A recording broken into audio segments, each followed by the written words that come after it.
Welcome back to the channel. Well, check this out. As a longtime do-it-yourselfer, I seldom recommend buying products like this, but I'm going to make an exception this time for several reasons.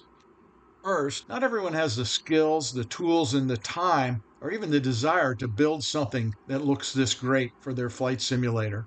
Secondly, it really is quality construction. As you can see, it looks awesome. Thirdly, I know personally the manufacturer, the guy who builds these panels. I know he's in it for the right reason, and I know he's a man of integrity. And finally, I just think it's a great value for what you get. So stick around, let me tell you more about it. When my friend Ron at Altimeter Motives offered to send me his latest and greatest panel based on the Cessna 172 with the G5s, it was hard to say no. So I took him up on it and he sent it my way. As you can see, it came well packaged and very lightweight, made of acrylic. Comes with a module to run. It's actually Pico, Raspberry Pi Pico based. The cables and bungees for mounting it. Now these things mount on a monitor fairly simply, and it's remarkably secure. I have to admit, when I opened it up, I was impressed by the looks of the thing, just seeing it even not mounted on the monitor. But as you'll see later, it looks even greater once it gets onto the monitor. Now I had to buy the monitor. It cost me about $125, and there's clear directions on his website and sources for those monitors. A 23.8-inch monitor. The monitor he suggests is excellent, so I would stick with that one. As you can see, it has lots of controls, everything that would be on a normal Cessna 172 panel, all the buttons, knobs, encoders, including those for the G5. On the back, there's a adjustable back plate that engages the back of the monitor. You can see there's a socket for attaching the module, which is changeable. And the back is a very soft felt that won't scratch the monitor. As you can see, the adjustable screws to adjust the thickness if your bezel on your monitor is not the same as the one that he selected. The laser cut acrylic is very smooth and finished looking. All the markings and decals are perfect, and the plastic parts are injection molded, not 3D printed. The detail really is amazing, right down to the mounting screws for each instrument on the panel. As you can see, the monitor can be mounted on any standard VESA mount, and the spring bungees hold the panel on. You can see the overlapping flap that is adjustable to fit over the monitor's upper edge.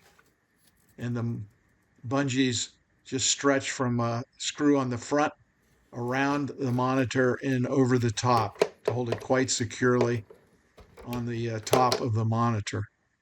There's also the module on the back that's removable, and I'll explain later why you might want to change that module depending on how you're using the monitor. It's really hard to describe this panel as anything but beautiful. It really is one of the finest looking panels that I've seen for use, and the bezel depth is very shallow compared to most monitors due to the way Ron has designed this.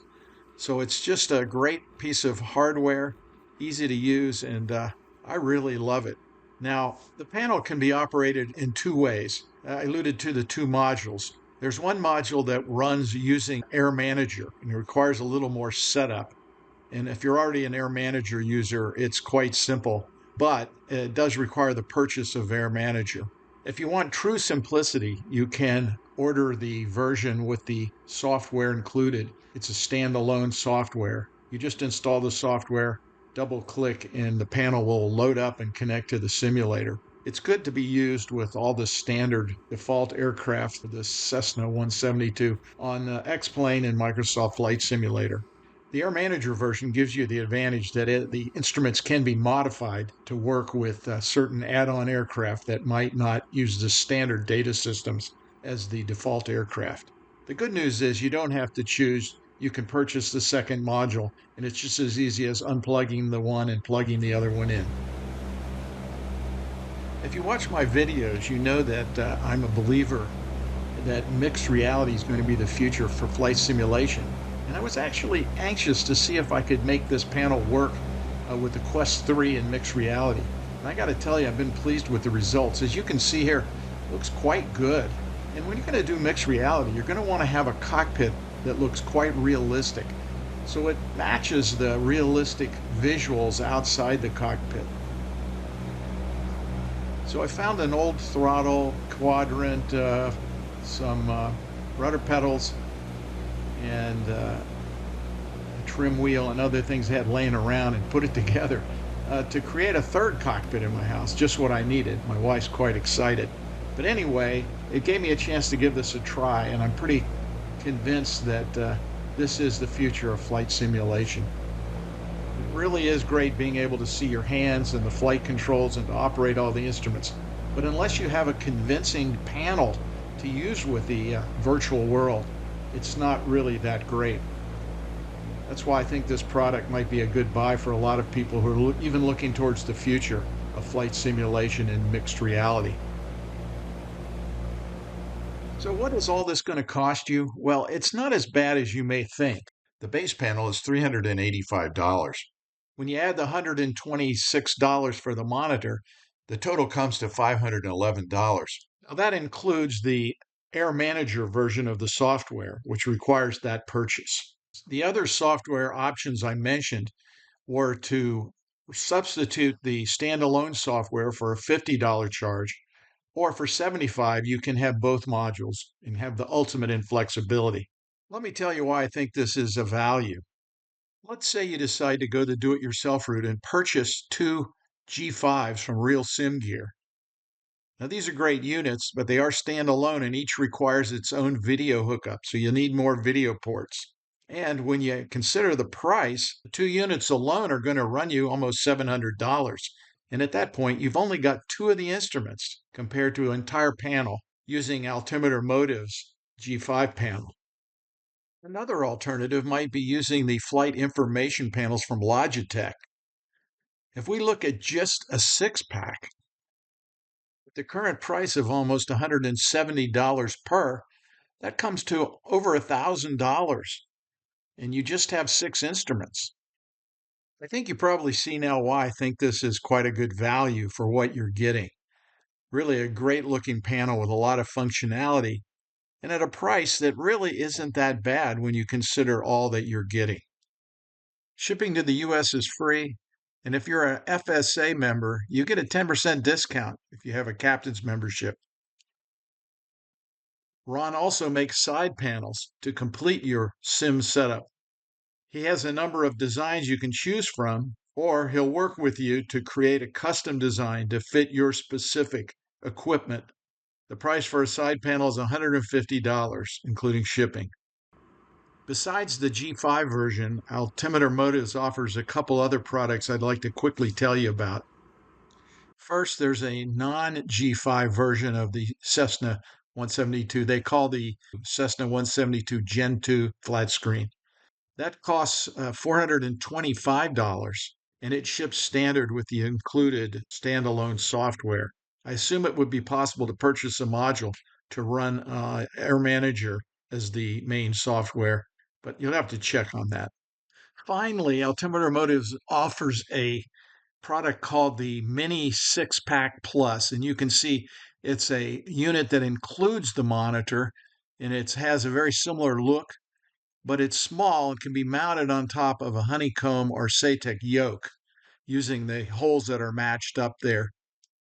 It can be configured with a standard DG or with an HSI configuration. Overkill Simulations did a great review on this product, which I'll link above and in the show notes if you want more information. The all-in cost for the monitor, panel, and software is $397.50, including shipping.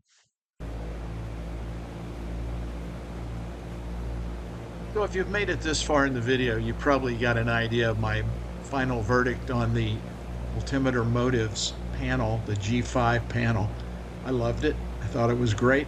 I look forward to using it for mixed reality, as you see here. I think it's going to be great for that. And I can only assume that the other products, which I did not test, are made similarly with high quality and durability.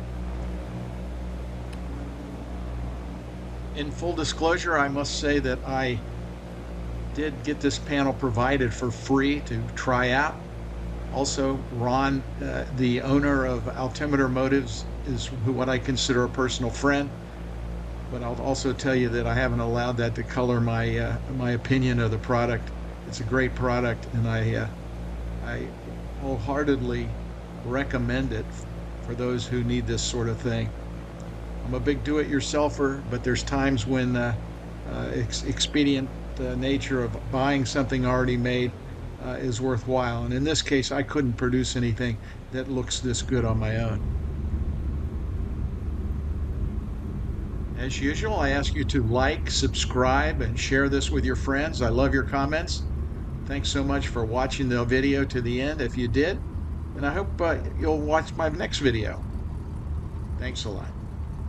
Have a great day.